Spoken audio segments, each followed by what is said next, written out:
নমস্কার, আমি দিবাকর। আপনারা দেখছেন জাগরণ বাংলা। গতকালকেই রাজ্যের বিরোধী দলনেতা শুভেন্দু অধিকারী টুইট করে বলেছিলেন যে শেখ শাহজাহান রাজ্য পুলিশের সেফ কাস্টাডিতে রয়েছে এবং তার সঙ্গে নেগোসিয়েশন চলছে। তাকে জেলের ভেতরে কি কি ভিভিআইপি ট্রিটমেন্ট দেওয়া হবে সেই সব বিষয় নিয়েই আলোচনা চলছে, নেগোসিয়েশন চলছে। মোবাইল ফোন, ভালো মন্দ, খাওয়া দাওয়া, যেসব সুযোগ সুবিধা তৃণমূলের বাকি নেতারা যারা জেলের ভেতরে রয়েছে, মানিক ভট্টাচার্য, পার্থ চট্টোপাধ্যায়, জ্যোতিপ্রিয় মল্লিক, যারা এই রাজ্যের জেলের ভেতরে রয়েছে, তারা যেসব সুযোগ সুবিধা পায় সেই সব সুযোগ সুবিধা শেখ শাহজাহানও পাবে। দু একদিনের মধ্যেই শেখ শাহজাহানকে পুলিশ গ্রেপ্তার দেখাবে। আর শুভেন্দু অধিকারী এই কথাগুলো কিন্তু মোটেও হাওয়াতে বলেননি। তিনি বারবার বলেছেন যে আমার কাছে একেবারে সঠিক ইনফরমেশন রয়েছে। রাজ্য পুলিশের অনেক এরকম অফিসার রয়েছে যারা তৃণমূলের নির্দেশে ঠিকই কাজ করছে, কাজ করতে হচ্ছে তাদের চাকরি বাঁচানোর জন্য, কিন্তু তারা প্রতি মুহূর্তের ইনফরমেশন শুভেন্দু অধিকারীকে দিচ্ছে, রাজ্যের বিরোধী দলনেতাকে দিচ্ছে, প্রতিটি মুহূর্তের আপডেট তাকে দিচ্ছে। আর সেখান থেকেই তিনি এই কথাগুলো জেনে বলেছেন। আজকে আমরা দেখলাম যে অদ্ভুতভাবে শুভেন্দু অধিকারীর কথা মিলে গেল। কালকে গ্রেপ্তার করেছে নাকি রাজ্য পুলিশ শেখ শাহজাহানকে, এবং আজকেই আপনারা দেখলেন আদালতে পেশ করলো। এবং সব থেকে ইন্টারেস্টিং মুহূর্ত ছিল যখন শেখ শাহজাহান আদালতের ভেতরে ঢুকছিল, আদালতে যখন শেখ শাহজাহানকে পেশ করছিল রাজ্য পুলিশ। আপনারা সবাই হয়তো বিভিন্ন সংবাদ মাধ্যমে সেই ছবি দেখেছেন, কিভাবে শেখ শাহজাহান কোর্টের ভেতরে ঢুকছিল।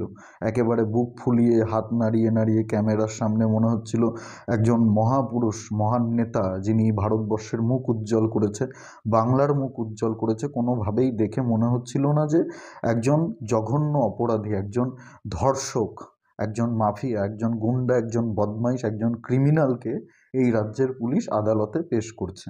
হাবভাব দেখে সবাই বুঝতে পারছে মোটামুটি যে শেখ শাহজাহানকে রাজ্য পুলিশই সেফ কাস্টাডিতে রেখেছিল, এবং শুভেন্দু অধিকারী যেটা বলেছিলেন একেবারে সঠিক কথাই বলেছিলেন।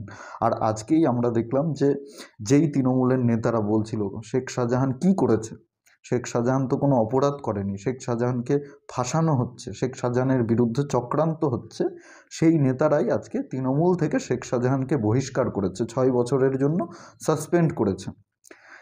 এই বিষয়টা একেবারেই হাস্যকর। এতদিন ধরে আমরা সবাই দেখেছি শেখ শাহজাহান কি কি করেছে। জমি দখল থেকে শুরু করে মা বোনেদেরকে রাতের বেলায় ডেকে নিয়ে গিয়ে গণধর্ষণ, তাদেরকে নির্যাতনের ঘটনা, সব কিছুই সামনে এসছে। এবং এতদিন ধরে তৃণমূলের নেতারা সব কিছুই দেখেছে, রাজ্যের পুলিশ সব কিছুই জানে। যদি এই সমস্ত অভিযোগ মিথ্যে হতো তাহলে কোনো দিনই এই রাজ্যের পুলিশ প্রশাসন যাদের জমি দখল হয়েছে তাদের জমি ফেরত দিত না।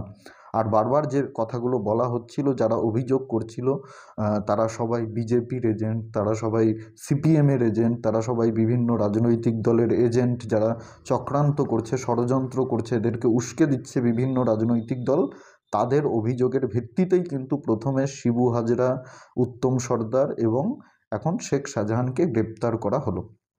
যদিও এগুলো লোক দেখানো গ্রেপ্তার, আজকেও শুভেন্দু অধিকারী বারবার বলেছেন এটা কোনো গ্রেপ্তার নয়, ইডির হাত থেকে বাঁচানোর জন্য শেখ শাহজাহানকে বন্দি করা হয়েছে, আর কিছু নয়। তবে যেভাবে অনুব্রত মণ্ডলকে, আপনাদের হয়তো মনে আছে যখন তিহার নিয়ে যাওয়ার ব্যবস্থা চলছিল, এই রাজ্যের পুলিশ কিভাবে শিব ঠাকুর মণ্ডলকে দিয়ে একটা মিথ্যে অভিযোগ করিয়ে অনুব্রত মণ্ডলকে গ্রেপ্তার করে একেবারে আদর যত্ন করে রেখেছিল, কিন্তু শেষ পর্যন্ত তাকে বাঁচাতে পারেনি। আমি নিশ্চিতভাবে বলতে পারি শেখ শাহজাহানকেও বাঁচাতে পারবে না। তার কারণ এরকম একজন প্রভাবশালী মাস্তান মাফিয়া নেতা তৃণমূলের, যে ইডির ওপরে আক্রমণ চালাতে পারে, কেন্দ্রীয় বাহিনীর জওয়ানদের ওপরে আক্রমণ চালাতে পারে পর্দার পেছনে থেকে, এত তার ক্ষমতা, এত তার প্রভাব, তাকে কোনোভাবেই এই রাজ্যে রেখে তদন্ত করা সম্ভব না। তাকে কোনোদিনই এই রাজ্যের জেলে রেখে তদন্ত করা সম্ভব নয়। যদিও তৃণমূল সব রকম চেষ্টা করবে শেখ শাহজাহানকে বাঁচানোর, যেভাবে বড় বড় উকিল দিয়ে অনুব্রতকে বাঁচানোর চেষ্টা হয়েছে, পার্থ চট্টোপাধ্যায়কে বাঁচানোর চেষ্টা হয়েছে, জ্যোতিপ্রিয় মল্লিককে বাঁচানোর চেষ্টা হয়েছে, সব রাজ্যের খরচে বড় বড় উকিল আমরা দেখেছি, কোটি কোটি টাকা আমাদের ট্যাক্সের টাকা খরচ করা হয়েছে এসব অপরাধী, এসব ক্রিমিনালদেরকে বাঁচানোর জন্য, কিন্তু শেষ পর্যন্ত বাঁচাতে পারেনি। আমি আজকে দায়িত্ব নিয়ে আপনাদেরকে বলছি, তৃণমূল কংগ্রেস যতই চেষ্টা করুক, হাজার চেষ্টা করুক না কেন, কোনোভাবেই শেখ শাহজাহানকে বাঁচাতে পারবে না। রক্ষা করতে পারবে না। যদিও তারা চেষ্টা করবে, চেষ্টার কোনো ত্রুটি রাখবে না, কিন্তু তারা যতই চেষ্টা করুক, হাজার চেষ্টা করেও শেখ শাহজাহানকে বাঁচাতে পারবে না।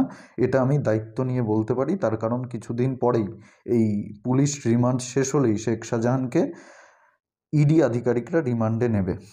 তার কারণ শেখ শাহজাহান রেশন দুর্নীতির সঙ্গেও জড়িত, যেটার তদন্ত ইডি আধিকারিকরা করছিল, যার জন্য শেখ শাহজাহানের বাড়িতে ইডি আধিকারিকরা রেড করতে গেছিল। সেই তদন্ত কিন্তু এখনও বাকি রয়েছে। তাই ইডি আধিকারিকরা এরপরে শেখ শাহজাহানকে রিমান্ডে নেবে এবং তারপরে কি হবে না হবে আপনারা সবই বুঝতে পারছেন। আরও অনেকেই গ্রেপ্তার হবে। চিন্তা করার কোনো বিষয় নেই। মমতা বন্দ্যোপাধ্যায় শেখ শাহজাহানকে বাঁচাতে পারবে না, অভিষেক বন্দ্যোপাধ্যায় শেখ শাহজাহানকে বাঁচাতে পারবে না। নিশ্চিন্ত থাকুন।